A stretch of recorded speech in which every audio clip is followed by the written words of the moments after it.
With Wendell Young again, the general manager of the Chicago Wolves, and this is fun. This is the 30th year, and there's so many different areas that I want to touch upon. And one guy I really want to talk about is such a legend in all our minds because we know him so well, Gene Ubriaco. Gene has been by your side forever. Start off by just talking about your relationship with Gene, whether it's argumentative. You guys are like cats and dogs sometimes, but it's just a great relationship. It's so funny because I always say, Gene's like my godfather. He's been looking after me for a lot of my career. Mm-hmm. He's the reason where I have been in a lot of my career because of his recommendation. Mm-hmm. But getting back to the fighting like cat and dogs, I swear he has a checklist. He comes in the morning and he gets me mad, and then he goes back to his office. I swear he has a checklist. Oh, I checked that off early because. We're both very opinionated. We both love hockey. Sometimes we have different views and it gets going, so it's pretty funny. But Gene's been in my corner the whole time. I end up I was playing in Philadelphia's organization in Hershey, and I played against Gene when Gene was coaching in Baltimore. Mm-hmm. And Gene ends up getting the coaching job in Pittsburgh. Tony Esposito's the GM, so they need a goalie. Tony goes, we need a goalie, blah, blah, blah. Gene goes, you should go get Wendell Young. And Tony's first response was, who the hell's Wendell Young? And he had no idea who I was. And then Gene didn't know me at the time. Like we had no interaction. And he goes, well, he went 12-0 in the playoffs. They won the Calder Cup. He was MVP. And it was probably one of my best pro years. Mm-hmm. And he goes, okay, I'm going to trade for him. And Gene got me traded to Pittsburgh. Stayed 4 years, got a couple Stanley Cups. No kidding. Fast forward, expansion comes for Tampa Bay Lightning. Mm-hmm. Phil and Tony Esposito's there with Gene Ubriaco. I go first in expansion to Tampa. Fast forward a little farther, I'm still in Tampa, NHL lockout.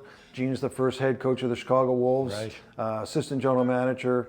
He calls his buddies Phil and Tony Esposito and says, you guys are going to have a lockout in the NHL. I need a goalie. Why don't you send me Wendell? And that's how I ended up there. And I know when Chevy left, as GM here, mm-hmm. I know he spoke on my behalf to Don Levin also. Mm-hmm.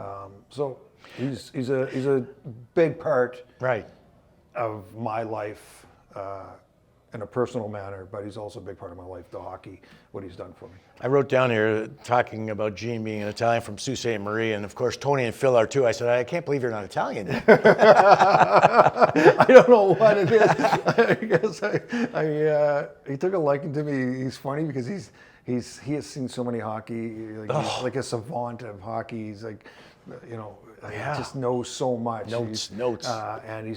And he's got more notes, and you can't read his notes. It's cryptic. And in about 1,000 years, somebody's going to find them, mm-hmm. and no one's going to be able to decipher them. They're going to have to. It's like true.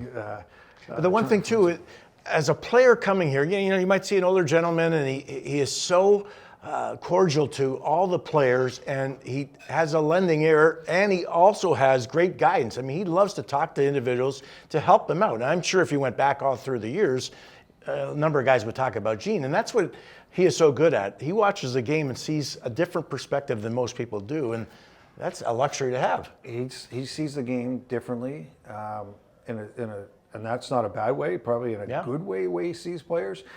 He's done things like he scouts players, like he'll watch a game and then he'll talk to me about a player, how he can't turn left as well. And I'm like, you picked that off of the guy who had 10 shifts, or he'll pick things up in a game, he'll see things, and I trust his evaluation of players tremendously. Mm-hmm. And he's when he sees players, and he'll come back, and the player will, a young guy say, and like 4 years later he'll go, look, here's all my notes, and here's where he should, like when I saw him, here's where he excelled, and here's why he is what he is, and he's got a whole rating system and everything like that.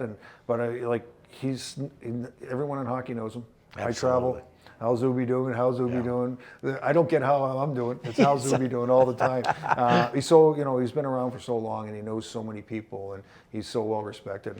And he calls somebody, they pick up. Right. It's And I actually bought him a cup in the summer. It was actually at Wayne Gretzky's winery and distillery, and it was a cup saying, "Warning, we'll start talking hockey." And it said, "So Gene," I had to buy it. Gave it to him, and he goes, "I go, that's exactly because like he lives and dies hockey, literally." And you know, the off season's hard for him because there's not a lot of games on. But he's the type of guy that sits.